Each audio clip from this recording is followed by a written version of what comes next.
Hi, this is the voice, Michael Chiavello. You're listening to the Premium Oddscast, hosted by leading MMA oddsmaker Nick Kalikas, fight scientist and author of Fightnomics Reed Kuhn, and MMA journalist Brian Hemminger. The absolute best UFC betting info, picks, statistics, and analysis from the most respected authority in mixed martial arts betting, MMAOddsBreaker.com. Welcome to the Premium Oddscast, presented by 5 Dime Sportsbook. I'm Brian Hemminger, joined today by leading mixed martial arts oddsmaker Nick Kalikas to break down this Saturday's UFC 214 event, which takes place in Anaheim, California. If you're unfamiliar with our format, myself and Nick will break down the fight card from top to bottom, providing extensive analysis and a pick for each fight after doing our film study for the event. Looking back at our last event, we won 5.15 units overall for UFC on Fox 25 after going 2-0 on our premium bets. We also lost our 1 unit free bet on Gian Villante by TKO prop. Back to the present, UFC 214 features a 12-fight card in total and will be aired on UFC Fight Pass, FXX, and pay-per-view this Saturday night. Let's dive right in. Now, kicking things off on Fight Pass is a lightweight contest between Joshua Berkman, who is 29-15 with 1 no contest, and he's taking on Drew Dober, who is 17-8 with 1 no contest. Now, Nick, where did you open this fight, and how has the public shifted things so far? I opened Dober minus 165, comeback on Berkman at plus 125, and that's at our featured sportsbook, 5dimes.eu. Currently at 5 dimes, it's Dober minus 360, the comeback on Berkman at plus 300. So needless to say, more action, more support coming in Dober's way. Not a lot of confidence right now going in towards Berkman. I understand. I mean, the guy's been around for a long time.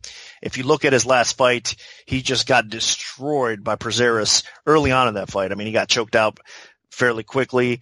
Prazeres is a beast, though. I mean, I think that guy is severely underrated, and he just went out there and had an amazing night over a very solid and tough competitor in Berkman. But of course, Berkman now age 36. Beyond that in fight years, he just hasn't looked that great. I mean, he had a split decision, a close competitive fight to Otto before that. He lost to Felder before that. So he's been on a little funk, and it doesn't seem like he's going to probably get where he wants to be in the UFC at this point of his career, which is a shame because, man, I'll tell you what, if this was not too long ago, maybe a year and a half, 2 years ago, for sure, Berkman would be favored over Dober. But right now, as we stand, Dober definitely gets a little bit more respect. I think he is the younger, fresher fighter. Obviously, he's 28 years old now. I mean, in MMA years, he's a little bit beyond that as well because Dober's been around for a while, even though he's still fairly young. And skill-wise, they match up fairly decent with each other because they're both well-rounded. I mean, they're definitely both guys that could do some damage on the feet. They have good wrestling. They can beat you on the ground as well. So a lot of skill on both ends of this fight, definitely. So it's going to come down to who makes, I think, the least amount of mistakes, who has the better chin at this point, and who's going to push that pace and be a little bit more relentless. And I think that is probably Dober. So as far as a pure pick goes, I understand it. Again, younger, fresher fighter, and Dober, I mean, when the skill sets are similar, you got to kind of lean that way. But I don't know. I don't think it should be where the line is right now. I mean, let's not forget that Berkman, even though he just did get destroyed in his last fight, he's still been fairly competitive in some of his other fights as well. And Dober, if I have anything negative to say about him, is, man, his fight IQ sometimes, it just kills you. I mean, it really does, because the guy does have some speed and power on the feet. He's got some wrestling. Like I said, he's got the total package, but at times his defense on the feet lets you down. His IQ lets you down. So that's what you got to be concerned about. And I think if this fight does somehow make it to the scorecards, it'll be interesting, to say the least, on the card. So not as confident as everybody else out there laying 3-1 over Berkman because he's done and he shouldn't really win this fight. But I am going to pick Dober to win this fight, even though I'm not as confident as everybody else out there. So I do think it's Dober's fight to win or lose. Unfortunately for Berkman, his losing streak probably continues, and this might be the last time we see him in the UFC. But again, as a bettor out there, I would stay away from this. There's no value at this point on Drew Dober. Don't lay it. Stay away from it. It's a dog or pass situation at this point. I don't know if you really want to put your money on Berkman either. So from a betting perspective, it's too late if you didn't get on early. Stay away from this fight and just watch it and hopefully enjoy it. But my pick is going to be Drew Dober to win. Josh Berkman has had kind of a meteoric rise and fall. I mean, he rose to fame with this big career resurgence that ended with a victory over John Fitch when John Fitch was still relevant. And, he just has not had a good run thus far in his UFC, comeback. Dropping down to lightweight hasn't really helped him as much as he would have liked. He lost his first 2 fights after coming back, dropped down first 3 fights, then dropped down to lightweight, won that one, and now he's lost 3 in a row again. And I'm definitely concerned. He's got some talent. He can still hit hard. He's got a decent guillotine choke, but he's on the wrong side of 30. He's 37 years old now. He's taken a lot of damage, and I think that, his best days are clearly behind him. Now, Drew Dober, on the other hand, he's continued to add more parts to his game, although he's, flawed as well. Dober is a pretty solid overall striker. He has pushes a good pace, and his wrestling has actually improved dramatically in his UFC career. It helped him get a victory over Scott Holtzman, and then he goes out and showcased some good stand-up in that recent victory over Jason Gonzalez. But, he's not an elite striker, as evidenced by his last fight when Aubin Mercier, who is not known for his stand-up, was actually able to outwork him on the feet and then eventually submit him. So, that being said, these guys clearly are still moving. I still think Dober has room for growth. He's just 28 years old, and while Berkman should be a little bit bigger, a little bit longer, a little bit taller, I think Dober makes up for the size deficiency with speed, youth, athleticism, and just being able to push a little harder in fights. So I like Dober to win. I don't agree with the line movement either, but I do think that, you flip a coin, he should clearly win this fight. So my pick is going to be Drew Dober. Now, dropping down to the flyweight division, we have Eric Shelton, who is 10-3, taking on UFC newcomer Jared Brooks, who is 12-0. Now, Nick, what's the MMA oddsmaker's perspective on this one? What a great fight. I opened this fight minus 150 for Brooks to come back on Shelton at plus 110. Line margins have tightened up a little bit, but right now it's Brooks minus 155 to come back on Shelton plus 135. So 2 action definitely coming in on this fight, a little bit more so towards Brooks, and I was kind of expecting that. He's definitely the more popular fighter of the two. Both of these guys, I'm actually disappointed in a way that they got matched up against each other, because I think these are both future flyweight contenders, without a doubt. Both of them are so skilled that I think if the UFC kind of separated them and kept them on separate tracks, they would have eventually met, but probably for maybe a shot at a title, potentially at one point, or, number one contenders type of matchup. That's how good these guys both are. So that's why I'm a little bit disappointed now. Not to say that this fight won't be great, because it will be. You have, again, you want to talk about 2 complete fighters. You got it here. These guys can do it all. They have really good wrestling. Both of them do. They have really good stand-up skill as well. Submission game to go along with it. So there's not many weaknesses in either's game right now. I think the hype again is a little bit more on Brooks. He's been the one that is outspoken. He's been the one that a lot of people believe he was supposed to fight Ian McCall. I think it was a UFC 208. And a lot of people, including myself, believe that he probably would have won that fight. And we all know how much respect McCall carries in the flyweight division. So that's what you get in a guy like Brooks. Again, explosive athlete, without a doubt. He's got some speed. He's got some power. He's got some good fight IQ. Across the board, the guy is a very, very solid fighter. And you could say a lot of the same things about Shelton as well. But again, I get the popularity aspect of it, and I guess the smack talk and all that social media buzz and all that stuff. Brooks definitely has him edged out, though, as far as in that regard. But we're talking about fighting here.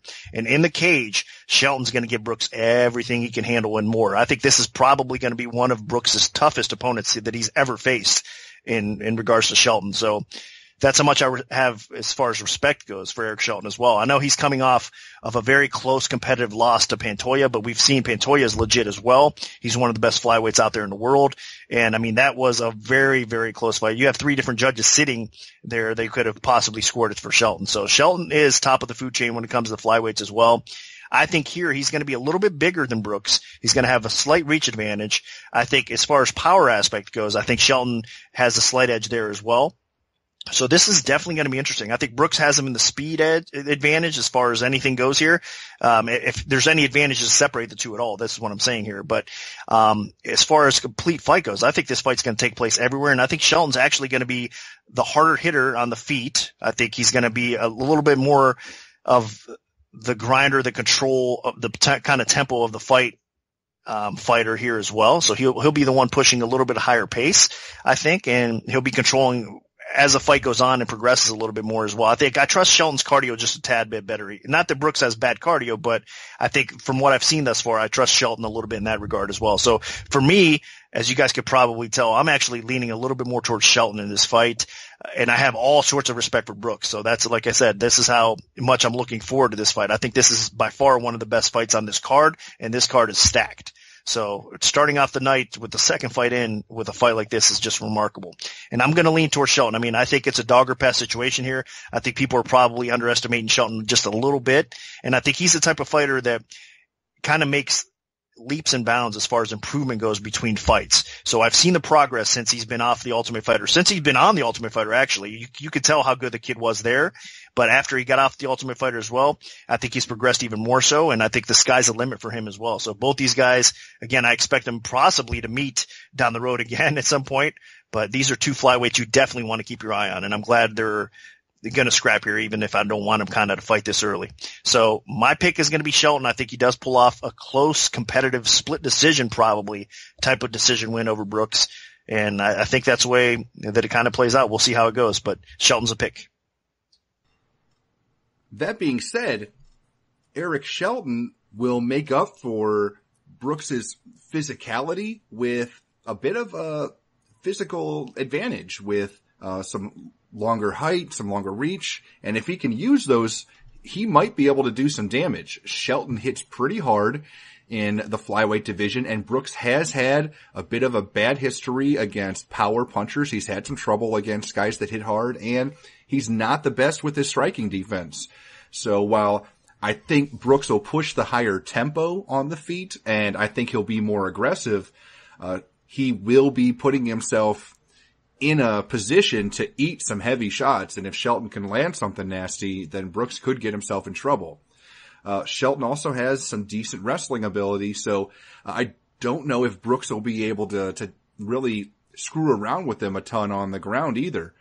Brooks does have some sneaky submission ability, but Shelton, I mean, he had a UFC debut that was razor close against Alex Pantoja, and Pantoja is a brilliant ground fighter, and Shelton wasn't able to get finished there. So I don't see Brooks, getting anything crazy going on the ground either. I mean, honestly, the way Brooks wins this fight is if he just stays in Shelton's face on the feet, forces him to fight off of his back foot during stand-up exchanges, and then also kind of shoves Shelton into the fence when he needs to break, and kind of wins the octagon control portion of the game.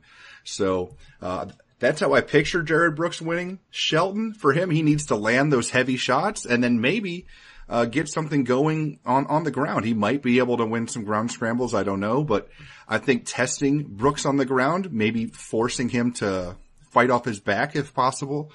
Those are the kind of the ways Shelton can win. Shelton is super talented and very criminally underrated, but I do favor Brooks, and I'm going to side with them, although I'm definitely nervous about it. But my pick is going to be Jared Brooks.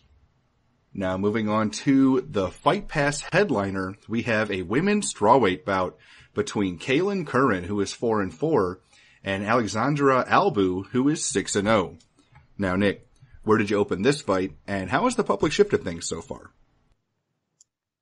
I opened Albu minus 150, the comeback on Curran at plus 110. Right now looking over 5 dimes. Albu is minus 165. Curran is plus 145. Amazing how fast people jump off the bandwagon. I mean, Curran was an ultra popular fighter, and now with her obviously losing a few fights, people are starting to wisen up and thinking, hey, maybe she's not as good as we all thought. And unfortunately for her, she's not. I mean, she has a ton of potential. You can see it, but her fight IQ, her conditioning overall, I mean, her defense has just been a huge, huge disappointment and letdown. So I don't know. I don't expect too much to come from Curran. I mean, moving forward in this division, especially if she loses here to Albu. I mean, I could easily see Curran being released from the UFC if she doesn't win this fight. And Albu is the more popular fighter right now as it stands. And obviously she's coming off of an impressive win. I mean, you could still see a lot of things wrong with Albu's game, and she's developing as well, but she's definitely on the right track. And her submission win in her last fight, I think, was fairly impressive. I mean, it was good timing with it. It was smart fight IQ to go along with it as well. She ended up getting the choke in the second round there of her fight. So I think Albu has a little bit more finishing capabilities. I think she has a little bit better fight IQ, and her conditioning is probably a little bit better than Curran as well.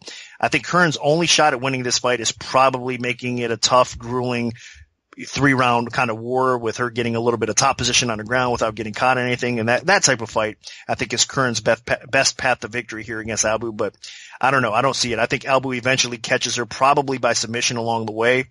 I just don't have that much confidence in Curran's submission defense these days, her defense overall as a whole. I know, again, she didn't get finished in her last fight, Curran didn't, and she fought a very tough opponent in Moyle, but I still think that she's going to probably make a mistake along the way here and get caught by Albu. So my official pick is Albu, but I got to be honest with you here. I think both these ladies are still so raw that you can't even really trust either one of them. I mean, they make too many mistakes. So this is another fight that I would stay away from. I wouldn't recommend betting, but as a pick from what we've seen recently, I think there's more upside to Albu, and I think you kind of have to lean her way. Kailin Curran kind of reminds me of a joking poker term. You know, people get ace king and they call it Anna Kournikova because it looks good but never wins. And that's kind of what's happening with Kailin Curran. I mean, she's pretty, she's young, but man, she just doesn't have that it factor that helps you go over the edge when you just need to dig deep and get a win when, you know, it could just come down to the next big thing. Curran has a bit of ability to strike. She has a bit of submission ability, but overall, like, everything about her just is a bit of a letdown. Now, Albu is raw. We've only seen her one time in the octagon, and that was over 2 years ago. She's kind of been focusing on her education and training. That was also something, I mean, the UFC signed her and she didn't fight for 2 years after they signed her. So she's been very dedicated to like finishing up like some other stuff that was important to her before she like really started focusing on her MMA career. But she's 27 now. I think all that stuff's finally finished, and she's been training extremely hard heading into this fight. And I think that she's going to look pretty good. I mean, Albu has some decent striking ability. Has some decent submission ability. She's aggressive. She's very physically strong. She's in extremely good shape. And with the way that Kailin Curran kind of wilts when she gets hit hard, the way that she just succumbs to submission after submission when people put her in bad positions, I just don't really see how Curran's going to win this fight. Like, even though Albu's not the most refined fighter, I think Albu has probably added a lot to her game since the last time we saw her, and she looked pretty good the last time we saw her. So if she's an improvement upon what we saw last time, then that version of Albu should have no problem against Kailin Curran.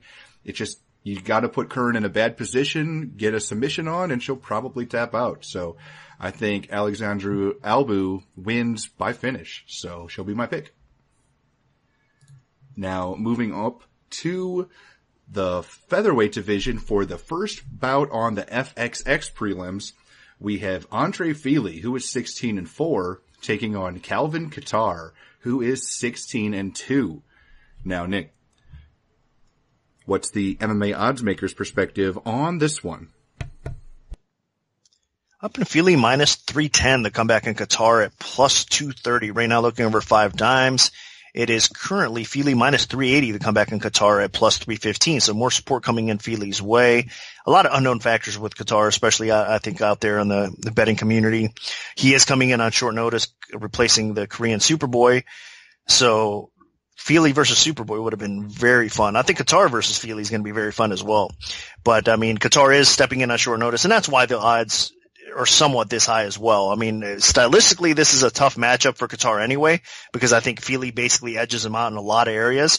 But overall, I mean, you got to say Kattar's actually a pretty talented fighter. I mean, he's a well-rounded veteran, Nice boxing. He pushes forward, throwing with some power in both hands, really. His kicking game is decent as well. But he does have a bit of a wild aggression on the feet, and that does lead to some problems on the feet once in a while as well, but he's got a pretty solid chin. But I'm saying his wild aggression can lead to some openings, maybe possibly on the ground. And like I said, he's hittable on the feet as well with that, but he can do some damage, and his aggression has power that goes along with it, and most of the time it can be effective. So I think overall, he's got a pretty solid game, and I think he's going to give Fili everything that he can handle. Fili has to be careful. He cannot take this guy lightly. He cannot take his power lightly on the feet. He's got a wrestling game as well, so if Fili spends too much time on his back, he's going to be in trouble here as well. But I don't think that's going to happen. I think Fili's going to be a step ahead of him. I think Fili's conditioning is going to be a little bit better as well. That's one thing I've noticed early on in studying Qatar's film. He does tend to fade as the fight progresses a little bit, and that's not a good thing, especially making your UFC debut on short notice. So you're seeing Fili as a solid favorite for a pretty decent reason. I mean, again, he's had a full training camp for this fight.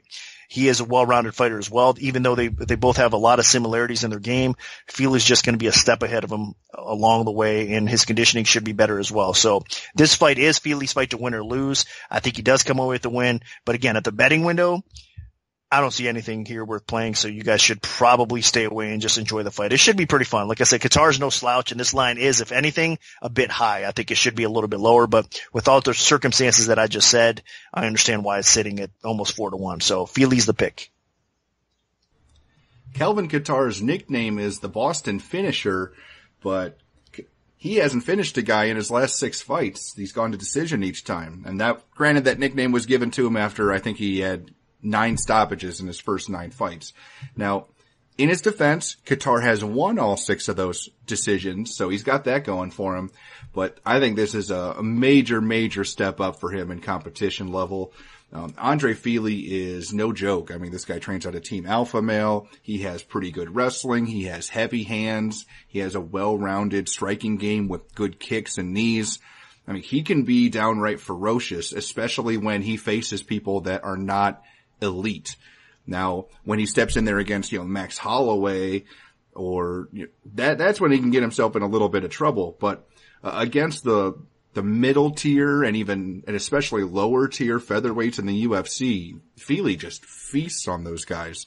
And while I do think Qatar has some potential, I mean, the guy is a decent striker. He has overall a pretty good game in terms of well-roundedness with wrestling, takedowns, you name it. I just don't think there's any one specific quality to his game that is actually better than Fili's. The only thing maybe is chin strength. Fili, has been knocked out. He has been rocked in fights. But, I mean, Qatar's gone to decision 6 times in a row. Now that once he stepped up his competition level, those finishes got a lot tougher. And this is now the toughest opponent of his career. So, for him to have to probably win by knockout when he hasn't been able to win by knockout against opponents that were significantly lower level than Fili, I think it's going to be a tough and tall task for Qatar. So, especially with him stepping in on short notice, I think Andre Fili should breeze through this fight. I wouldn't be shocked to see Fili get a finish at some point. So my pick is going to be Andre Fili. Now, sticking with the featherweight division, we have Renato Moicano, who is 10-0-1, taking on Brian Ortega, who is 11-0 with 1 no contest. Now, Nick, where did you open this fight, and how has the public shifted things so far? I put Moicano minus 180 to come back in Ortega at plus 140. Right now, looking over 5 dimes, it's Moicano minus 150 to come back in Ortega at plus 130. So line margins have tightened up.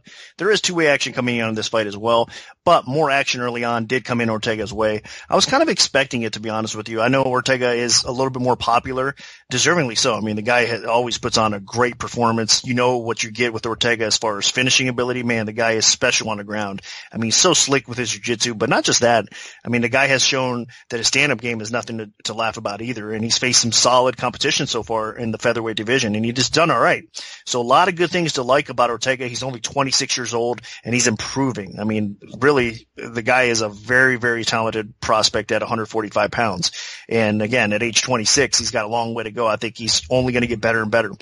I opened Moicano the favorite over him, a solid favorite, because I think stylistically this is a bad matchup for Ortega, though. I think Ortega almost needs a finish to beat Moicano in this spot here, because I think Moicano overall is the better striker.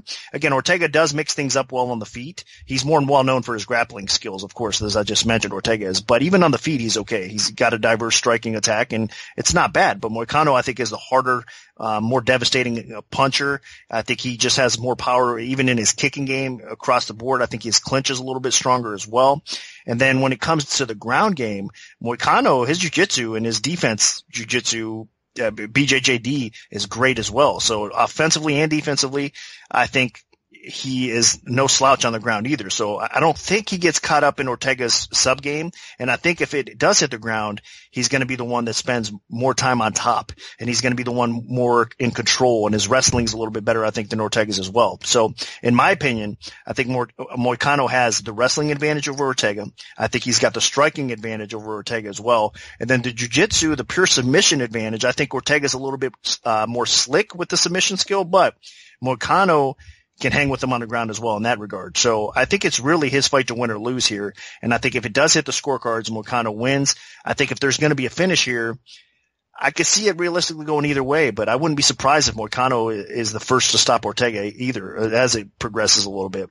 Now, I think that is Ortega's only path to victory. So if you want to throw some money on Ortega, I think you kind of take him by sub or inside the distance, honestly, more so than anything else. But I wouldn't really recommend that. I think Moicano is going to win this fight, so I'm going to pick him to win. And I just think another serious prospect you got to talk about. I mean, age 28, so he's getting up there a little bit. I mean, he's still a young gun, don't get me wrong, but I'm talking about actual prospect age-wise. I mean, he's definitely getting to that point where, I mean, he's going to be 30 years old soon. So in that regard, he's not a young gun, but still, I think he's in his prime right now of his career. He's getting better as far as skill set goes, confidence-wise. I mean, that was a really, really good win over Jeremy Stevens in his last fight. A lot of people weren't expecting him to perform as well as he did, and we all know how dangerous Stevens can be. So Moicano looked good on the feet. His takedowns look good, everything across the board. And I think, honestly, this is kind of a step down from Moicano, where for Ortega, I know he's been fighting some good competition, but I think he's in a little bit more than he can handle in this fight against Moicano. So I am fairly confident Moicano gets it done here, and I'm going to pick him to win. And I think, if anything, it's a favored or pass situation with Moicano in this spot. So Moicano is my pick. And I really like Moicano as well. I mean, Moicano has really just kind of burst onto the scene and looked really sharp thus far in his UFC career. Most notably was that last performance over Jeremy Stevens, where he was just able to use that length really well. He was able to pick up a couple takedowns. Now, granted, it wasn't like a commanding, dominant victory. It was a split decision, but the fact that he's picked up split decisions over Tuhugov and Stevens in back-to-back fights is super impressive. I mean, those are quality wins. And Moicano does have just a strong, well-rounded game. He fights long. He's, difficult to deal with in the stand-up portion. And then on the ground, he's elite. He just has sensational ability to grapple and scramble and get submissions. Now, Ortega is a strong grappler, and he does have some power. Like, he's finished 2 fights by knockout, once with ground and pound, one with a heavy knee against Clay Guida. But I just don't think Ortega is going to be able to utilize his strengths against Moicano. Ortega is good on the ground, but if it goes to the ground, I think Moicano wins ground exchanges. I think Moicano wins scrambles, gets top position. And I don't think Moicano gets submitted. Like, Ortega's had 2 fights now in a row that he was losing relatively badly, that he was able to come back and win in the 3rd round. Now, Moicano hasn't really shown any kind of conditioning problems like major, so I don't see Ortega coming back strong late in this fight either. Like, I agree with Nick. I don't really see a lot of ways for Ortega to win, barring, landing a crazy knee like he did against Clay Guida. Like, maybe Moicano, sells out for a takedown and just stoops right into one. But overall, I mean, Ortega just has the type of game where he's willing to lose for a while to try to find a way to win. And if he does that against Moicano, the way to win is not going to materialize, and I think he just loses.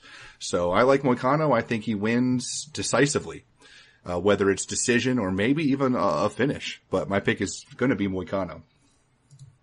Now, dropping down for a 140-pound catchweight fight, we have Aljamain Sterling, who is 13-2, taking on Renan Barão, the former bantamweight champ, who is 35-4 with 1 no contest.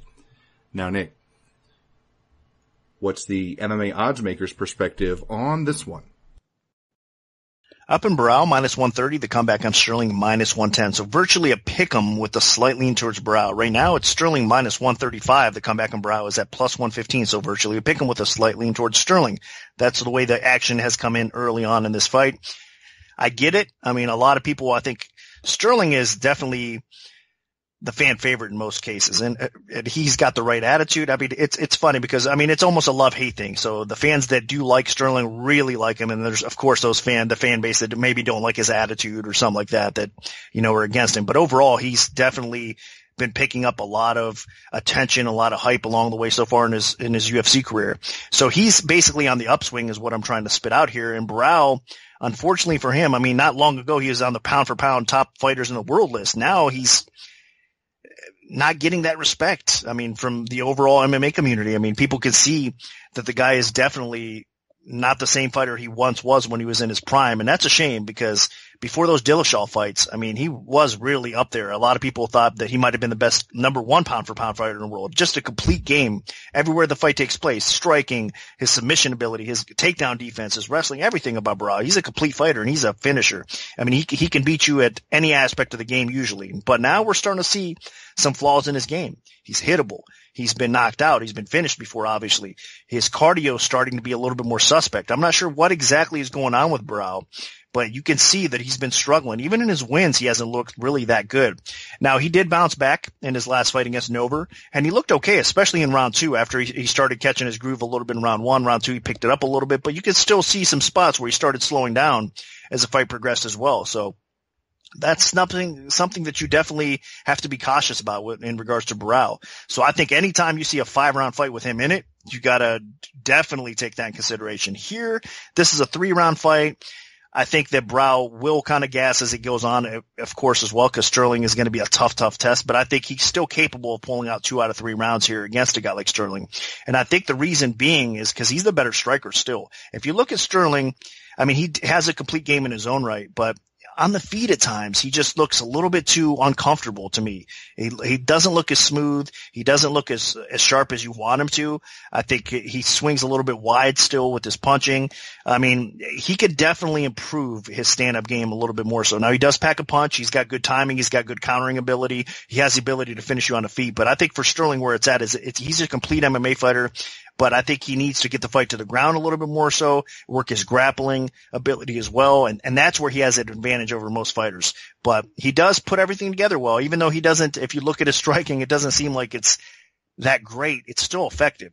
And against a guy that I want to say, I don't want to really say aging because he's only 30 years old, but against a Barão that's probably on the decline and definitely not in his peak form right now, Sterling might even have success on the feet if he lands a couple big shots. But overall, I just find it a tough stylistic matchup for Sterling. And I know why the UFC is kind of making this, in my opinion. I think they're making it for Sterling to catch a big win over a proven champion, former champion like Barão. And that definitely excels his career to another level. And it's possible he gets it. I mean, I'm a fan of Sterling. I like the guy. I think he's a tremendous fighter, has a lot of ability, a lot of upside, and he's going to only improve and get better and probably gets a title shot one day. So that's how good this kid is. But I think here against Barão, I mean, every area that you look at it, is Sterling the better wrestler? Possibly. I think Barão's tough to take down. And if you do take him down, he bounces back up rather quickly. And if you do get him to the ground, you got to deal with his guard game, which is kind of sick as well. So I think Sterling can get a couple takedowns along the way or catches back or something like that, but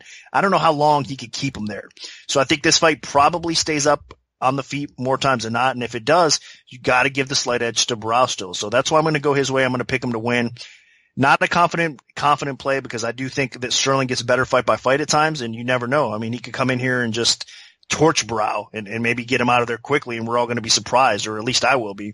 But that being said, I still think you have to use logic here, and looking at their skill set, they match up really well, but Barão's just the better fighter right now. So I lean Brow. I think it's going to be a close competitive fight, but it's hard not to pick him against Sterling at this point of his career. If Sterling does get the W, though, man, I'll tell you what, he's definitely on the right track. And part of me will be pulling for him, obviously. I mean, I want to win my pick here. As far as the bet goes, I'm staying away from this fight for sure. I think it is a dog or pass situation, I should say. So if the line creeps up, honestly, there's probably value in Brow.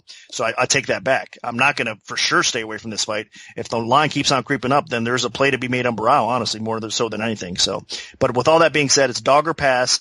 But I think it is going to be a close competitive fight. And I actually picked the dog to pull off the upset win. So my pick is going to be Brow. Aljamain Sterling was once a guy that just had a rocket strapped to him in terms of fan hype, but then the Brian Caraway fight happened and he did not look good. I mean, he looked great in the first round, but then he gassed and Caraway ended up winning the next 2 rounds. And then the Asuncao fight happened, and Asuncao, I know he can be a bit of a prospect killer. I mean, he's been in there 3 times against 3 elite prospects, Pedro Munhoz, Aljamain Sterling, and most recently Marlon Moraes, and he's been able to walk away with a decision each time.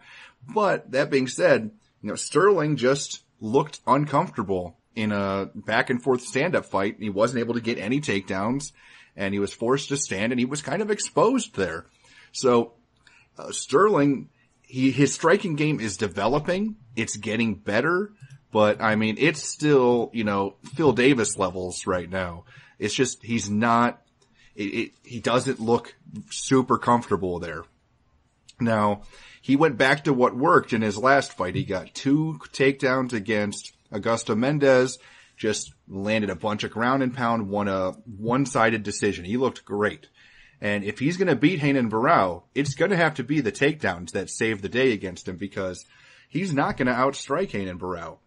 Like, I know Barão has had some issues with his chin, with his conditioning, with his weight cuts, especially now that he wants to apparently come back down to the bantamweight division. But you got to remember, the last time he fought in California, he had the passing out and hitting his head in the bathtub incident that forced him out of the main event the night before the fight, the event, and then like Joe Soto had to step in and fight the main event against TJ Dillashaw for the title. Like, it was just a complete disaster. So the California Commission told him he couldn't fight at bantamweight. He had to fight at a 140-pound catchweight. That's why they're doing this. So I think that's actually a good thing for Barão, not having to cut all the way to 135. It helps him a lot more because he's has to cut more weight typically than most bantamweights. And he should just be the better striker here. He has more power. He has a more diverse skill set. He's definitely much more dangerous with his hands and feet than Sterling. Sterling, it just seems like he's kind of throwing his hands and feet at his opponent, at least at this point in his career.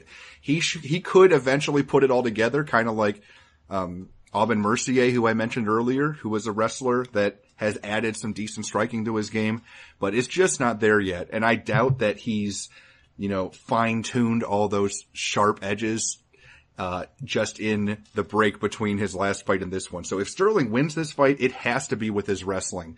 And he's also going to have to deal with Barão's elite ground game. But I think Sterling would be good enough to overcome Barão's, submissions and Brazilian Jiu-Jitsu. It's just, can he get takedowns? Can he keep Barão down? And can he hold his own in the stand-up? And I'm just not quite convinced that he's going to be able to do that. So I'm leaning Renan Barão. I think he bounces back in his return to at least facing bantamweights. Not in the bantamweight yet, but attempting to get to the bantamweight division. I think Renan Barão picks up a victory here, so he'll be my pick.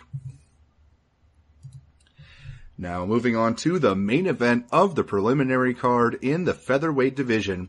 We have Ricardo Lamas, who is 17-5, taking on the surging Jason Knight, who is 20-2. Now, Nick, where did you open this fight, and how has the public shifted things so far? Up in Knight -130, Lamas at -110. Looking over at 5 Dimes right now, it is Knight -130. The comeback on Lamas at +110. So exactly where I opened it. Although early on the action did flip the line, Lamas was favored for a little while. Now we're seeing action obviously back towards Knight, and it's flipped back to the opener. So I think obviously where I opened it was fair. A little bit surprising. I think that's why we saw the early reaction with people coming in on Lamas. thinking that, man, he's a dog tonight. Lamas has been one of the top tier featherweights for a long time. I mean, I've heard the argument already, even on Twitter or whatnot, and people do make a really good case about Lamas being, an underdog or in this position, because he's only lost to top tier fighters. If you think about it recently, he's only lost to Holloway, he's lost to Mendez, he's lost to Aldo. So those are all very respectable losses. And I mean, top of the food chain type of losses. And Lamas has beaten a lot of good competition along the way. Oliveira, his win over Diego Sanchez was another one. I mean, especially how dominant he was during that fight. I know Sanchez is past his prime, whatever, and it was, down to this weight class, whatnot. But still, I'm just saying he beat Bermudez, he beat Diaz, he beat Oliveira. I mean, he's beaten a lot of good fighters, Lamas has. So he should have the slight edge in a lot of ways, but Knight has just been one of these guys. It's on an extreme roll, meaning that he's gaining confidence really fight by fight.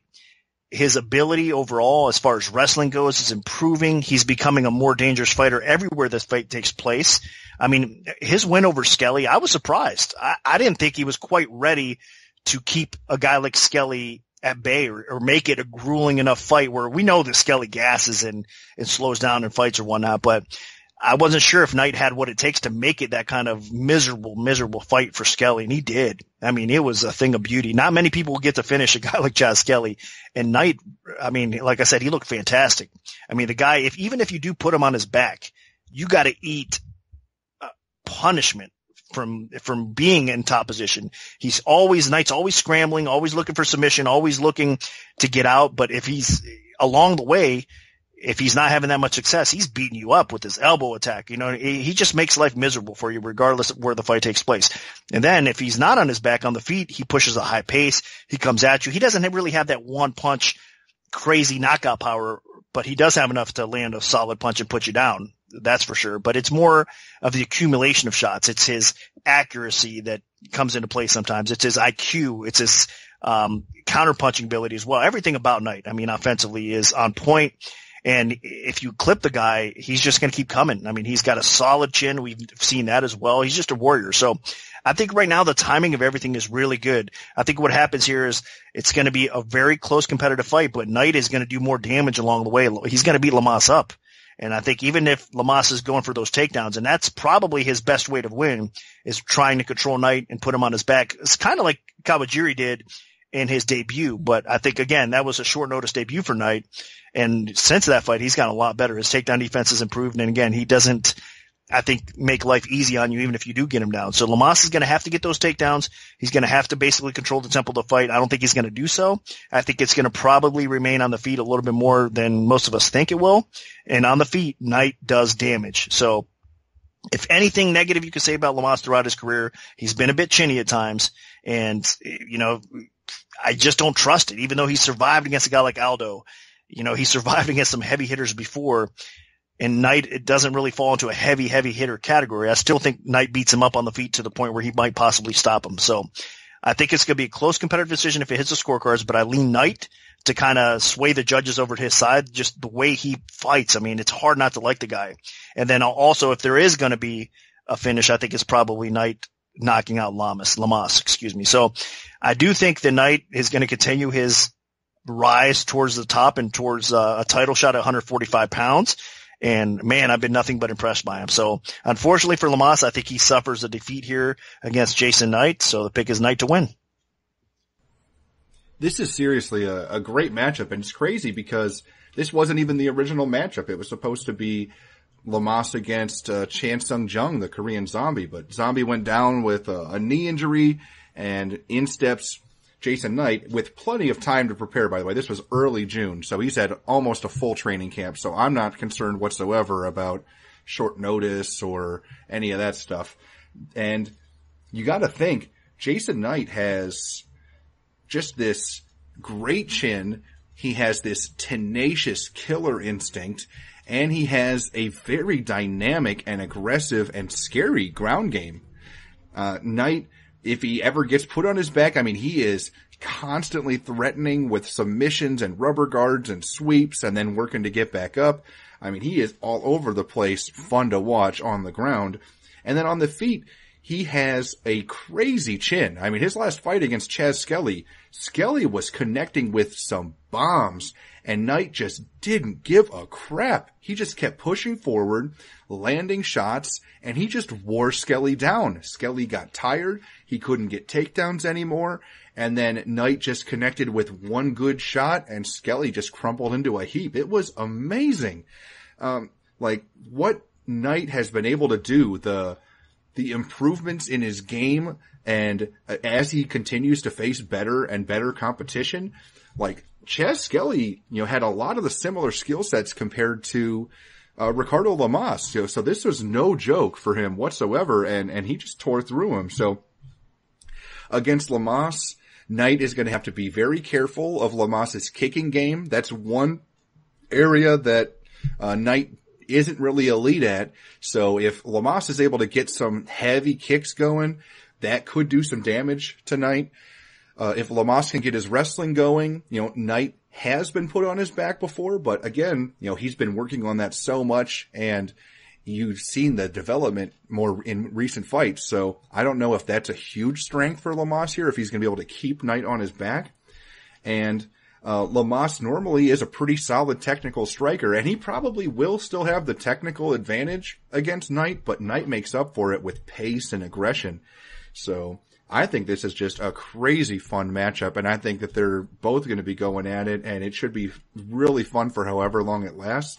But I like Jason Knight. I think the chin strength could be a big factor, and the fact that Knight just does not relent. Like, there is just no quit in him, and he just does not stop moving forward. So I like Jason Knight to pull this one out against his higher ranked, more experienced foe.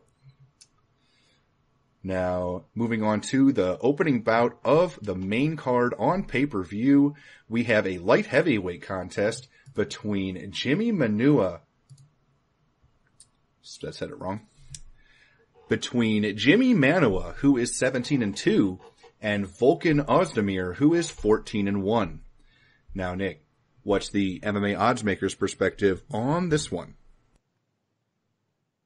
Up in Manuwa minus 190, the comeback on Ozdemir plus 150. Right now looking over at 5 dimes. Manuwa minus 170, the comeback on Ozdemir plus 150. So line margins have tightened up, staying about where it's at. There is two-way action coming into this fight as well. The line early on, I believe, dipped down a little bit for Ozdemir, a little bit more dog action coming in, and then it blew up to over 2-1, I believe, at one point for Manuwa as well. So more support coming in on the favorite. And now we're starting to see it kind of settle back down to where it is now, minus 170, 150. So two-way action on this fight, a lot of split opinions out there for a good reason. I mean, if you look at Manuwa, man, the guy's just a beast. I mean, we've known that since his UFC debut, but right now he's starting to really come into his own. His takedown defense is getting better. His conditioning is getting better. He's starting to beat very solid fighters, where in the past, when he first came into the UFC, he made his debut against Kingsbury. That was a struggle. I mean, I bet him against Kingsbury. That was way back when, so I won't spend too much time talking about that fight. But just to put it in perspective a little bit, he won the first round easily, almost got Kingsbury out of there. But as it progressed, I mean, you started to see the tide turning a little bit. And Kingsbury, if it wasn't an injury stoppage in that fight, he might have won that fight because he started to take over in round 2. So that's the kind of fighter Manuwa was back then. And, of course, he got some momentum on his side, and then he had some setbacks with Gustafsson, with Anthony Johnson. I mean, both acceptable losses there. But I think that really helped him get on the right track. Sometimes they say, taking a loss makes you better. And that this is a case for Manuwa. I think that it is. His conditioning did improve a little bit. His wrestling takedown defense, like I said, did improve a little bit. And he's always been a beast on the feet. I mean, so much pure power. One of the most devastating strikers in the light heavyweight division for sure. So he's got that going for him. And Ozdemir, he's been one of those guys that the public overall in the MMA community doesn't really get behind him all that much. They think to me, it seems like a lot of people think this guy's a can.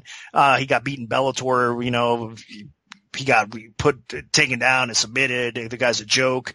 I mean, he came into the UFC with a little bit of hype behind him as well. But again, huge underdog coming in. And of course he gets beat, by OSP, or I mean, he was supposed to get beat by OSP, I should say, but, he ends up pulling off that win. And then people still faded him against, Sirkunov as well in his very next fight. And he pulls off that win. So back-to-back wins over very solid competition for Ozdemir. And it wasn't a fluke. This guy is good. And you want to talk about improving. Since that Bellator loss, that he had to Anundsen, and that was back in, I believe, 2014. He's been working that wrestling. He's been working that takedown defense a lot. And you're talking about another guy that really the highlight of his career has been his striking. So it's a guy that needed to work the ground game a little bit more, needed work specifically the takedown defense, because his ground game, Ozdemir's ground game is not that bad, especially offensively from the top. The guy could do some damage. I mean, he's not really known for it, but if you watch some of his footage, he does get top position on the ground and he drops some bombs on you. So he's got some ground awareness. It's just that he's always been the type of fighter that likes to stand and bang and does the most damage on the feet and does his best work that way. So you basically have striker versus striker in this matchup here, and two big heavy hitters going at it. A tough one to call. And like I said, for me, I really think that Ozdemir has been floating under the radar a little bit too much, and just a lack of disrespect. A lot of people are confused why he's even ranked so highly right away and coming into the light heavyweight division. Is the light heavyweight division that weak or whatnot? It is. I mean, it's not one of the stronger divisions in the UFC, that's for sure. But that being said, Ozdemir deserves to be in the top 10 of the light heavyweight division, and he deserves to be where he's at right here. I think he's actually going to beat Manoa and pull off another impressive upset win. So I trust his chin a little bit more. I think that both these guys are going to struggle getting this fight to the ground. And as this fight progresses, I like Ozdemir a little bit more. I know Manoa, I just said his cardio has definitely improved in this fight, in his career so far, but I still think Ozdemir will push a little bit of higher pace. And if it does somehow hit the scorecards, I think he can win on the scorecards. But along the way, I trust his chin a little bit more too. I mean, the guy does have some special power on the feet. I think he could clip Manoa and put him out. He's a younger fighter as well. So I think there's a lot of upside to Ozdemir still right now, even though I think most of the fans and the bettors out there might not agree quite yet. I think after he gets this win, he probably will get a little bit more respect as well, because I mean, that'll prove to people 3 solid wins over really good competition, top tier light heavyweights. You deserve some respect. So I'm on the dog train here, man. I think that Ozdemir does it again, and it is definitely a dog or pass situation. So at the betting window, you definitely have to take advantage of plus 150 odds or so. I mean, I really do think this is more of a toss-up fight. In fact, I think Ozdemir should be possibly even the slight favorite here. So betting value on Ozdemir, take advantage of that. But my pick is also going to be Ozdemir straight out, because I do think he gets it done here.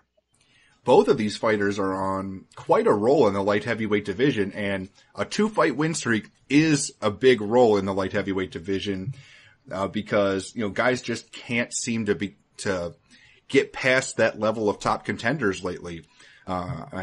Shogun Rua is still a top 10 fighter, and he really hasn't been relevant for a while now. So that just shows you how tough it can be to really crack through right now. And with Manoa, he had quality wins, both by stoppage over Anderson and OSP. And what Ozdemir was able to do recently was just insane. I mean, makes the UFC debut, beats OSP by decision, and then finishes Misha Cirkunov by first round knockout. I mean, I don't think anybody saw that coming. Everyone and their mother thought that Cirkunov was going to win that fight by submission, and Ozdemir made them all look silly, including me. So I gained a ton of respect for Ozdemir in that fight, because he just showcased some sneaky power. I mean, Cirkunov is a guy that had taken some shots in fights and been not the worse for wear, and Ozdemir hit him with something that didn't even look like he threw it hard, and he just flatlined him. So I gained a ton of respect for Ozdemir's power in that fight.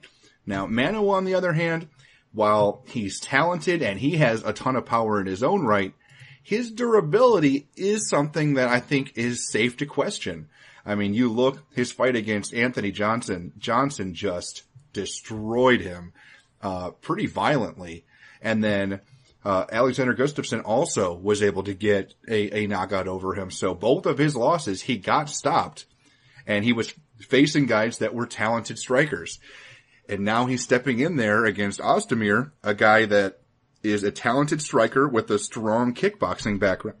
So I'm definitely understanding why Nick likes Ozdemir. But Manoa, you do have to respect him. I mean, his last 2 opponents, he was able to step in there and get quality stoppage victories, and he was on a nice run in the UFC when he first joined, picking up a bunch of injury stoppage victories.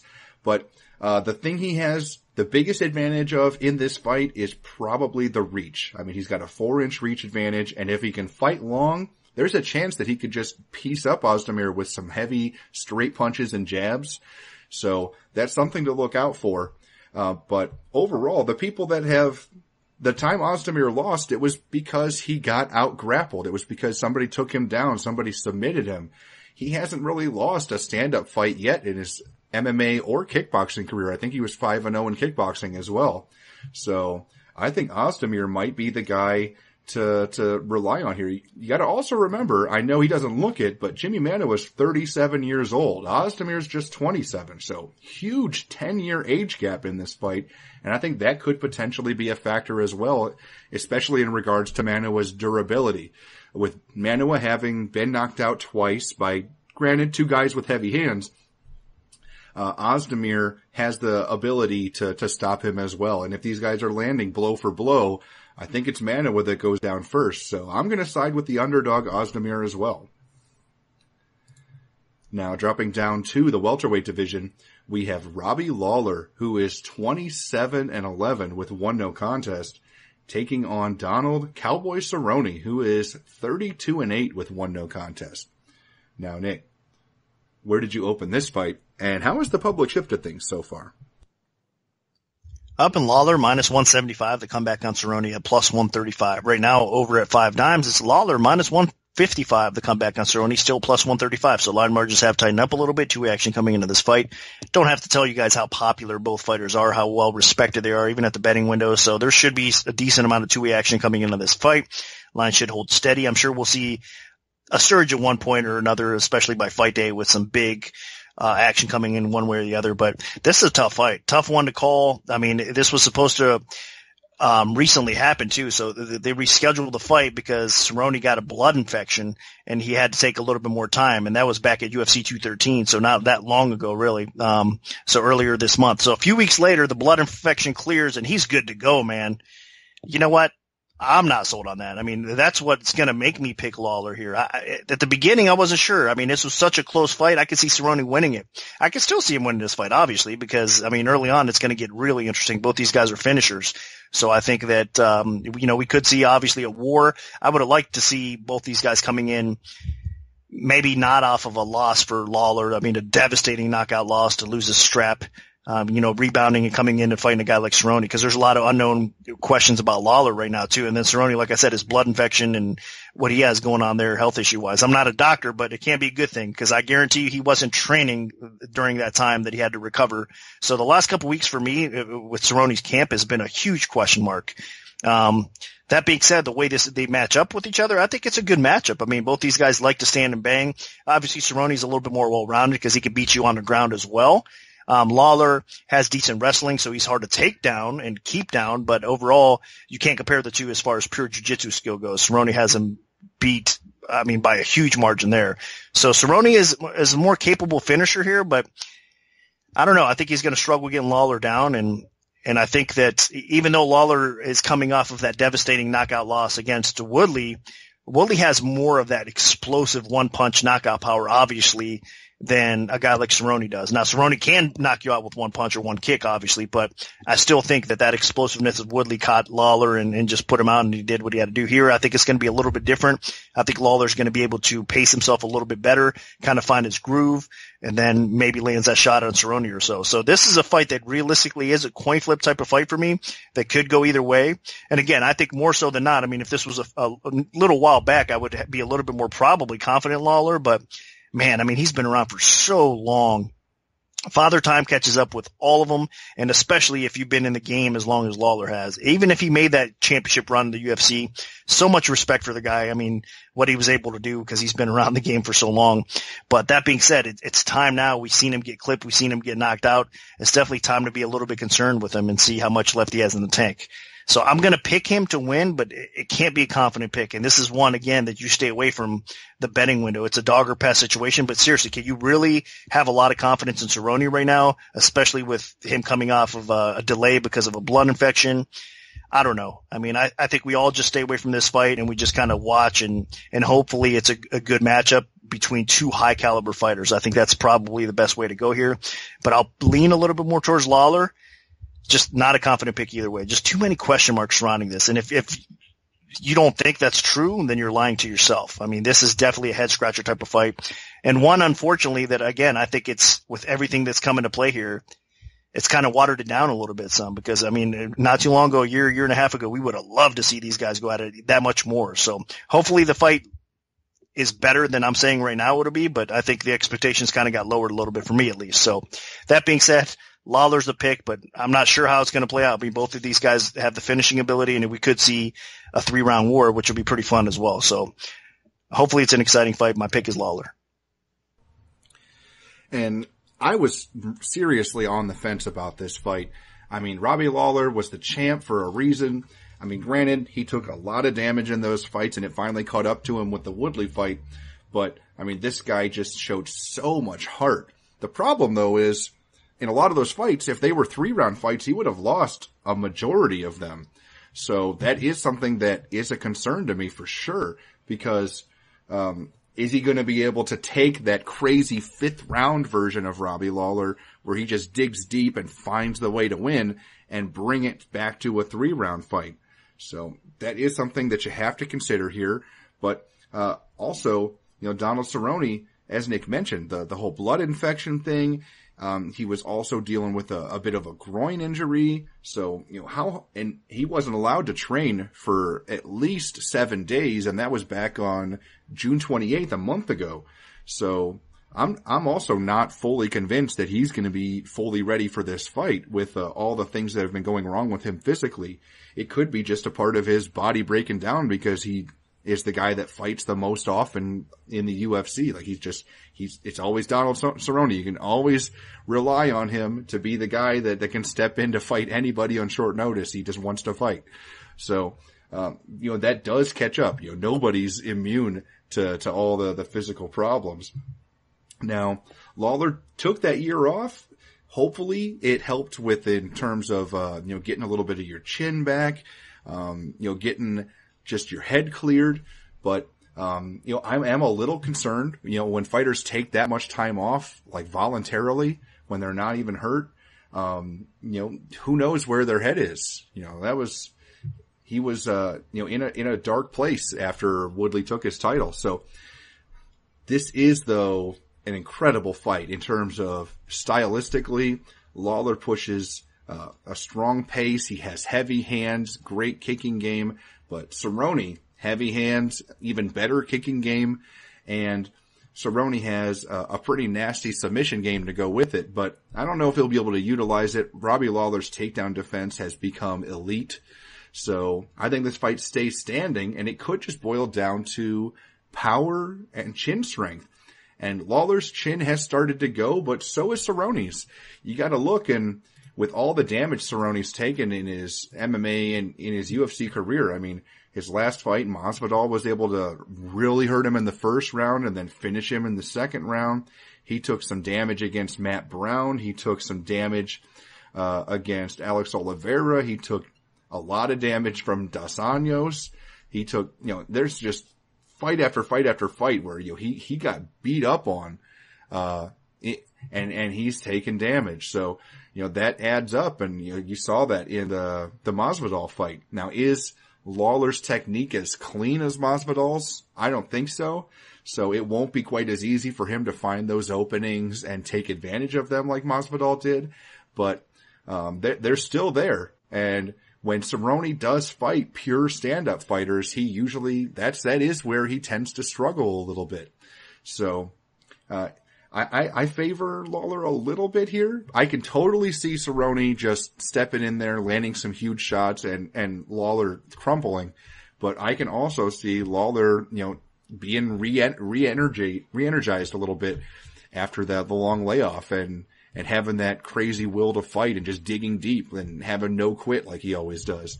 So I think this fight's going to be close. I would not be shocked if Cerrone wins it, but I'm going to side with Robbie Lawler as well. He'll be my pick. Now, moving on and dropping down to the women's 145-pound division, the featherweight division, we have Chris Cyborg, who is 16-1 with 1 no contest, taking on Tanya Evinger, who is 19-5. And this is for the women's featherweight title. Now, Nick, what's the MMA odds makers perspective on this one? Up in Cyborg minus 1,200, the comeback on Hemminger at plus 600. So huge favorite. Of course, no surprise if you guys follow women's MMA with the likes of Ronda Rousey, with the likes of Cyborg. I mean, they've always been pretty decent favorites. Cyborg especially recently, obviously. So Cyborg Justino right now over at 5 dimes is minus 1375. The comeback on Hemminger is at plus 900. So I opened at minus 1,200 and still not enough. I mean, people won't hesitate to lay it. And they did. So I'm sure there's some parlay action, even though it's not really going to do much for you out there. There's some parlay action coming in her way as well. So this is her fight to win or lose. Obviously the UFC wants, Cyborg to get the W, wants her to hold that strap. That's why they made that division for her. So make no mistake. Cyborg knows how marketable UFC knows, how marketable Cyborg is. And they're giving her a shot here, which is smart business. I mean, I totally get it. Hemminger does have a path to victory, though. I mean, she really does, and it's her submission game. Now, can she get Cyborg to the ground and catch her back or, put herself in that position? I don't know. That's going to be pretty tough to do because Cyborg typically does have really good takedown defense, and along the way, she destroys her opponents before they even get that opportunity in most cases. So same thing goes here. I mean, Cyborg's a huge favorite because I'm expecting, and as everybody else is expecting, she's going to probably knock Hemminger out. I mean, again, this is Cyborg's weight class. Hemminger is the bantamweight champion of Invicta right now and is a deserving champion. I mean, we talk about a lot of the guy MMA pioneers or whatnot, or, guys that have been around for a long time. I was just talking about Robbie Lawler, for example. I mean, he's been in the UFC for so long and he had that recent resurgence in his career and getting that welterweight strap and all that stuff. I mean, you can't be more proud of him. Well, in the female version of that, I'm not saying Hemminger's like Robbie Lawler. I'm just saying that she's been around the sport for a long time as well. So she's one of these, I think, MMA legends, veterans, savvy vets that have been around the sport for a long time. And now she's on an extreme role in her own right. So she's finally getting the spotlight opportunity that she's been putting in so many years for. And she made herself legit. I mean, she's put in the hard work and her ground game is definitely a force to be reckoned with. Now, of course, she has to get it to the ground for this to take place. So I'm not going to waste any more time on this fight. I mean, it's clear who's supposed to win because she's such a high favorite. I'll be hoping for Hemminger to pull off the upset. Love a huge parlay buster or busting up straight bets like this for sure in regards to a huge favorite. So I'm going to be pulling for the underdog. Will I be betting her? That's a whole nother story. I mean, even though I do think the line's a little bit high, I still expect Hemminger to probably get knocked out like most people do against Cyborg. So the pick is Cyborg. I don't recommend a bet on this fight either way. I think it's a fight you kind of avoid, but it's hard not to pick Cyborg in this fight. It's kind of a no-brainer here. So hopefully the dog wins, but I doubt she does. There's really not much to say about this fight, so I'll keep it brief. This was hopefully, the UFC was hoping this would be Cyborg against Germaine de Randamie, the women's featherweight champ, but Randamie refused to fight Cyborg, so the UFC stripped her and took the title from her. And then it was supposed to be Cyborg against Megan Anderson, but Anderson pulled out of the fight, and now it's Cyborg against Hemminger. Now, Hemminger's a talented fighter. She's the women's bantamweight champ of Invicta, but she's been able to win those fights by grinding her opponents down. I mean, she took on Irene Aldana, took her down, beat her up on the ground, ends up getting a stoppage victory. She took down multiple people and has been able to get top position and either work for submissions or TKOs on the ground. She is not a good striker at all. And if she does not get Cyborg down, she is going to be filleted. I mean, this is literally, Cyborg won't see Hemminger anymore as a person. She'll just see just a delicious, rare steak on a platter, just ready to just get devoured. Because that is the difference between Hemminger and Cyborg on the feet. Like, to beat Cyborg standing, you need to have power, you need to have speed, you need to have amazing footwork and technique, and Hemminger has none of that. So, I mean, honestly, I would be shocked if this fight gets out of the first round. I'd be surprised if it gets out of the first 2 minutes, because Hemminger, it just all relies on the toughness of Hemminger, because she's scrappy and resilient, but so's Leslie Smith, and Cyborg just massacred Leslie Smith too. And I have the utmost respect for Leslie Smith and her style. But it does not translate well to fighting Cyborg, and I think Hemminger is going to be in even bigger trouble. So my pick's Cyborg, and I don't think this fight is even close. I think the odds are even, it'd be worth betting Cyborg, and with the crazy odds. That's how one-sided this fight is. But, so my pick is Cyborg. Now moving on to the co-main event of the evening, we have a welterweight title bout between champion Tyron Woodley, who is 16-3-1. He's taking on the challenger Damian Maia, who is 25-6. Now, Nick, where did you open this fight, and how has the public shifted things so far? I opened Woodley minus 175, the comeback on Maia at plus 135. Right now, looking over 5 dimes, it is minus 225. Minus 225 Woodley, the comeback on Maia at plus 185. So, more action coming in Woodley's way. He is the welterweight champion. Stylistically, if you're looking at it, you have a grappler versus wrestler here, that the wrestler has obviously a crazy amount of athleticism and knockout power that should be able to keep the fight upright against the grappler and knock him out. I think that's what everybody's thinking, and that's on paper really how it should play out. The problem is Maia is a special athlete in his own right. I mean, Woodley's athleticism, you can't say, I mean, you could rave about it on and on about it. I mean, you can't say enough about it. He's just an explosive athlete that has really got the confidence, has improved his game through the years for sure, and he deserves to be where he's at right now. I mean, credit to him for sure. But Maia, in the same regard, he's one of the best grappling-based fighters that I've ever seen make the transition over to MMA. I mean, the guy's beaten so many good fighters. He's tough as nails. I mean, the guy's 40 years old almost. I believe he's 39 or 40. I mean, he's still competing at the highest level against young fighters. Not that Willie's ultra young. I mean, I think he's 35 years old as well. But the point being is Maia's put in the work, and he's really converted his game to fit MMA so awesome that he got this title shot. I mean, he's beaten a lot of great opponents coming in. Masvidal, a lot of people weren't expecting him to beat Masvidal. They thought it was a tough matchup. Again, stylistically, takedown defense, and Masvidal's ability to just be a killer on the feet and finish fights. I mean, that was definitely a tough fight for Maia. No, there's no question about that. Masvidal made it an absolute grueling fight for Maia, but Maia came through. His win over Condit before that, his win over Matt Brown, his win over Gunnar Nelson. I mean, you can go on and on for Damian Maia. He pulls off wins. I mean, that's what the guy does. And even if he can't sub you, he does enough to control the tempo of the fight and get your back and control you on the ground long enough that he wins rounds that way as well. So even though he might not have the best wrestling in the world, Maia manages to get the fight to the ground more times than not. He doesn't even need to use his wrestling. A lot of times if you watch his fights, even if you're up against a cage with him, he ends up finding his way to your back. And once he's on your back, I mean, that's why Woodley's joking, or well, really not even joking, but I mean, he's mentioned it on his broadcast that he's been training with backpacks on, you know, full of weights or whatnot. And just to get used to that heavy pressure on your back, because he knows, I mean, there's a good chance that Maia will take his back.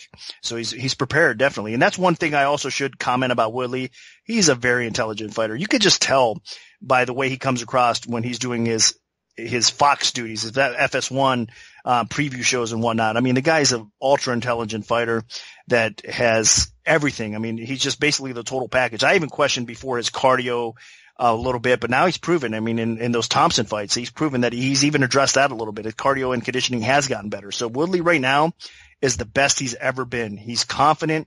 He knows he's the best welterweight in the world. He knows he's a deserving champion, and that's dangerous. But hard to count Maia out. This is a tough fight for me because, man, I would not bet against Maia really in the whole welterweight division right now. I mean, you cannot do it. It's not a smart move, even if you think this stylistic matchup is really catered for Woodley. You still cannot trust and lay 2-1 over a guy like Maia. So that's where I stand with this. As far as a pure pick goes, I understand the stylistic matchup does favor Woodley.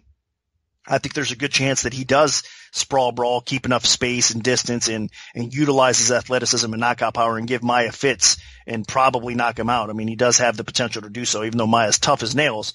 But still, Maia gets Woodley's back. All it takes is one time. And even though Woodley has shown good fight IQ and sub defense, Damian Maia's a whole nother level if he gets on your back. So I'm not sure Woodley can survive underground with a guy like Damian Maia. So a lot of intriguing factors going into this fight for sure. I do have a ton of respect for both fighters. I'm going to lean again towards Woodley because stylistically it says, even on paper, I mean, he should have the edge in this fight, but I will never count Maia out. I do think it's a dog or pass situation, especially according to the line move. I don't agree with it. I think plus 185 is a little bit too high on Maia, even if he goes out there and Woodley knocks him out in a couple punches. You know what I mean? I would still think that Maia definitely has some value around plus 185. So dog or pass situation, but I'm going to pick Woodley to win. I just think it's just stylistically, it is a tough matchup for Maia, but I mean, I will never count the guy out again. I've been more than impressed by him. And again, part of me pulls for him because of his age, because of what he's had to go through in his career. He's been waiting for this title shot for a long time. I mean, really, he should have got this long ago. So finally the UFC had no choice but to give him the title shot here. So I'm going to be rooting for the old man. I mean, no disrespect calling him an old man, but it is what it is. I'm going to be rooting for him. I don't know if he's going to get the W here, but it is a dog or pass situation in my opinion. And I wouldn't be surprised if he does get it done. But officially, as far as a pick goes, I'm going to pick Woodley. Now, I always say this on each podcast by the end of the show, so I'm going to say it right now. Just for this fight, for any fight that we pick here, Brian and I, our official picks do get posted on MMAOddsBreaker.com when we release our staff picks. So this could change, especially after weigh-ins if something crazy happens or I see something. But I'm not saying I'm going to switch this pick. I'm just saying keep an eye on our OddsBreaker staff picks just in case. But for right now, I have to pick Woodley to win this fight. I do see some advantages for him in this spot. Realistically, the only people that have ever been able to beat Woodley have been the ones that have been able to avoid takedowns and have been the ones that have been able to outwork him on the feet. I mean, you go to his first official loss, Nate Marquardt, he just slowed down in that fight and Marquardt turned it on late and was able to get a late TKO. And then, the Jake Shields fight was not a good performance. I mean, Woodley was just lost there. And the same thing with Rory McDonald. He just kind of froze him with a great jab and kept him at bay. So we haven't really seen Woodley against an elite ground fighter like this, though. This is a matchup that, it's tough to decipher what's exactly going to happen because on the feet, Woodley is so much better than Maia. Like Maia spent a lot of time trying to improve his stand-up for years. And really all that did was turn him into a mediocre fighter because it was at the expense of his ground game. And then, all he was a guy that had okay stand-up that without much power. And he was being forced to try to win, ugly decisions on the feet. And he gave that up the second he dropped to the welterweight division. And it's been a huge boost to his career. I mean, this guy has given fits to everyone in the welterweight division. Like, when he gets on people, he does not get off. It's like he just has these suffocating hips and pressure. And he has just the best technique. Like, he doesn't do, like, these insanely complex rubber guard things. It's just basic stuff, but it's so clean. And also, he's doing it left-handed because he's a southpaw. So some people just aren't quite used to where he's attacking from, and he's just able to just slowly just get past you. And it's just been an amazing thing to behold because we haven't really seen these one-dimensional type fighters since the early days of the UFC, and Maia's making it work. That being said, it's going to be tough for him. I know he's been able to get everybody and their mother down. He got Rory McDonald down. I mean, he's been able to get these people on the ground, and then he's been able to take their backs.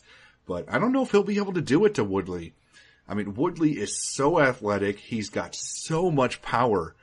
And Maia, if he does not immediately close that distance, he could get knocked out. I mean, we saw when Maia fought Nate Marquardt. I mean, he screwed around on the feet for a couple seconds, maybe trying to get Marquardt to lower his guard a little bit. And in those couple seconds, he got knocked out. So, and Woodley hits harder than Marquardt, I think. So if Woodley connects with something nasty, Maia's in trouble.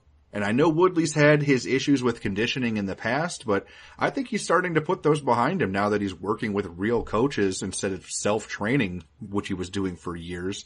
And Maia, on the other hand, he gets tired. I mean, it is exhausting work what he does in fights where having to get these takedowns and then force his opponent to stay down no matter what they're trying to do, and then get to whatever specific position he's trying to get to, usually a dominant back take. It's exhausting, and he shows. I mean, the one time he headlined against Ryan LaFleur, I mean, he got almost 10-7'd in the fifth round, because after dominating the first four, Maia was just so exhausted he could barely move, and he was forced to just flop to his back for 5 straight minutes. So that is something that I'm concerned about. I mean, Maia's going to have to expend so much energy in this fight to get the takedown and then start working for submissions. And if he does not get the submission, I think he's going to be so tired. And I actually, even though he has a history of cardio problems, I favor Tyron Woodley's conditioning here. So unless Maia gets a submission in the first round or two, I don't see how he can win this fight. I have to side with Tyron Woodley. I just think he has way more ways to win, and that includes dragging this fight out a little bit. So my pick is going to be Tyron Woodley. Now this brings us to the main event of the evening. We have Daniel Cormier, who is the UFC light heavyweight champion, and he is 19-1. He is defending his title against the former champ and former interim champ, Jon Jones, who is 22-1. And this is a rematch. Now, Nick, what's the MMA odds maker's perspective on this one? Up in Jones, minus 280. The comeback on Cormier at plus 220. Right now, looking for 5 dimes, it is minus 265 for Jones. The comeback on Cormier at plus 225. So line margins have tightened up a little bit, and 2A action coming in this fight as well. Man, of course, we've all been wanting to see this fight for such a long time. I mean, it's unfortunate that it's taken this long for it to take place. In fact, I think that both of these guys, I mean, whether you want to admit it or not, I mean, the time off has done them not good. I mean, even Cormier, he's been obviously fighting the whole time. Jones has been going through his personal issues and his suspension or whatnot as well, but he hasn't been the most active fighter, really, if you want to say that. And I think he's not by any means getting any younger either. I mean, Cormier, he's a special athlete, but right now he's almost 40 years old as well. I believe he's 38 years old. So I think sitting on the shelf at times, and with his injuries that he's had during training camps or whatnot, and again, the not fighting consistently, I mean, Cormier's aging. And again, you can't really put too much stock into that because, I mean, he hasn't really had that, in my opinion, that war to prove me otherwise, especially since that Anthony Johnson fight in his last fight. Johnson was, I don't even know what to say about that. That game plan was just ridiculous. I'm still kind of mad about that because I was expecting a lot better from Anthony Johnson, but that wasn't really even a challenge, to be honest with you, for Cormier. And that's Anthony Johnson we're talking about. So I don't put in too much stock into that fight. I think it was more Anthony Johnson fight IQ being ridiculous in that fight, more than I give credit for Cormier actually pulling out that win. Now, of course, he has a win over Anthony Johnson before that, but that being said, you go back to the fight before that, Anderson Silva, Cormier didn't look that great. I mean, he really didn't. He got the win over a legend like Anderson Silva that took the fight on short notice and moved up a weight class, but he did what he had to do. He just didn't overwhelm, and he didn't look as impressive as you'd like to see. So to me, I don't know. I mean, if he fights like that against Jon Jones might finish him along the way. I think he really might. Now, again, question marks are along the way for Jon Jones as well. He's been out for so long, like I mentioned. In the last fight that he did have with some time off against OSP, he wasn't even able to finish OSP. And a lot of people were thinking that, man, I mean, is John's where he was? I mean, he had some rust and he didn't fight that good against OSP. There's a lot of question marks surrounding Jon Jones as well. Now, of course, looking at and hearing and putting, ears against the wall type of thing or whatever, you're hearing that Jon Jones has had a tremendous training camp. He looks to be in great shape. He's taking this fight serious. I mean, all the things are lining up for Jones to have a really good performance, of course. And of course, you got to look at the motivation factor for Cormier as well. This is the only man that has defeated him, and it was a close competitive fight. If you go back and watch it, make no mistake, Jones deserved to win that fight, but it was close. So I expect another close fight here, but I think that Jones is going to be a little bit more dangerous along the way. I think that his cardio is probably going to be better than Cormier's as well. So as it progresses, I think if it does get to round 3, round 4, round 5 in this fight, I think that the chance of Jones finishing gets a little bit higher as it goes. Because if one thing, I mean, Cormier's cardio and his conditioning as he got into the championship rounds definitely let up a little bit. So we've seen that from him. And I think that again, he's not getting any younger, so I'm expecting it to not improve at all. I think that it'll be a rough 5 rounds if it goes the distance for Cormier as well. So I won't take up any more time. I know this is an important fight, but stylistically they match up well together. I think that Jones, his takedown defense is obviously good enough to keep the fight upright. I think he can win this fight in another stand-up battle if he needs to. I think he's crazy enough to go for takedowns against Cormier as well. So this fight will take place in all areas of MMA for sure. But I think what it comes down to is who is the better striker of the two, who has better work in the clinch. And I think those signs point to Jon Jones. Despite the time off, despite the ring rust or whatever people may say, I still have to lean his way. Now, as far as the betting window goes, it's tough. I mean, it's 2.5 to 1. I do think that Jones wins, so almost 3 to 1 or whatever. I don't know if it's worth betting, especially with all the question marks behind both guys right now, especially Jon Jones. So I do think he wins. I'm expecting him to look pretty good, and I hope he does, really. So we see Jon Jones come back to life a little bit and kind of make another impressive run. I know he still has, a long career left if he plays his cards right. So I think Jon Jones gets a W here, maybe even a stoppage before we do hit the scorecards this time against Daniel Cormier. So unfortunately for Cormier, I think he finally loses that strap to a worthy former champion in Jon Jones. This is a really exciting fight. I mean, there's so much bad blood between these guys with, Daniel Cormier kind of presenting this image of being, the goody two-shoes guy that follows all the rules, the former Olympian, and Jon Jones being the bad boy that, did drugs and steroids and drinks and drives and gets DUIs and hit and runs and all this crazy stuff. But when it comes down to is, how are their skills? I mean, when they fought the last time, Cormier was so emotional and so aggressive. He came out really strong, trying to bully Jones in the clinch. He landed a ton of uppercuts early and did a lot of damage to Jones. And Jones, he has this tendency to just want to beat his opponents at whatever they're strongest with. So what did Jones do?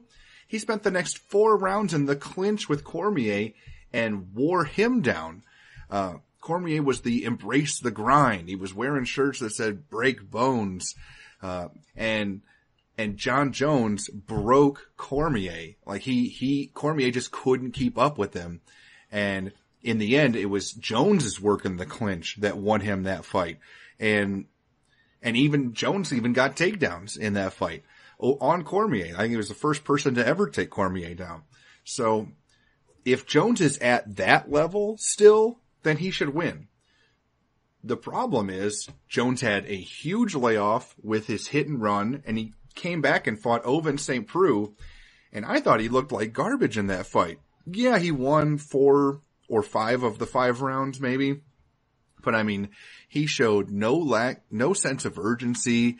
I mean, it just felt like a sparring session. It was not the Jon Jones we were used to that had that killer instinct that was finishing UFC Hall of Famers left and right with every performance.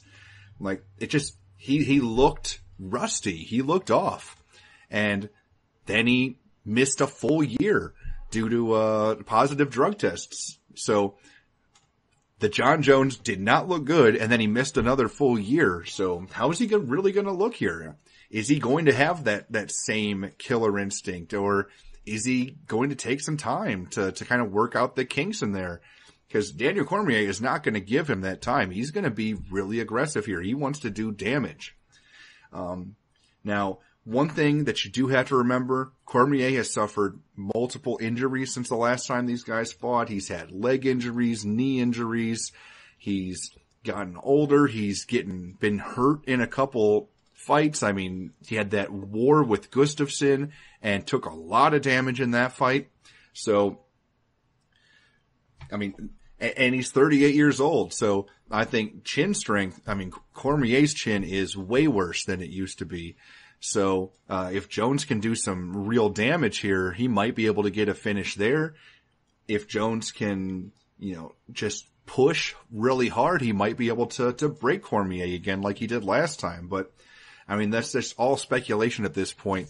I'm assuming that Jon Jones returns to the level that he used to be, and the level he used to be was the best fighter on the planet. I currently have him at, number 3 pound for pound because he just didn't look good the last time we saw him and he's been inactive. But if he can return to form, Jon Jones shouldn't just win this fight. He should dominate this fight. So I'm going to pick him, but I'm cautious because he did not look good against OSP. And if that version of Jones shows up, there's a possibility he could lose. So my pick is Jon Jones, but I'm definitely treading water here a little bit, treading cautiously. So that'll do it for our full event breakdown for UFC 214. Now our premium bets will be released this Friday following the weigh-in, so stay tuned for that if you're an MMAOddsBreaker premium member. If we have any free plays to give out, make sure to follow at MMAOB Premium on Twitter because that's where we'll post them first. We can also notify you of our free bets via email alert if you prefer that method. Just send an email to picks@MMAOddsBreaker.com and we'll add you to our free bet mailing list. Special thanks to our sponsor, 5 Dimes Sportsbook. Good luck, everyone, and hopefully the betting gods are on your side this weekend.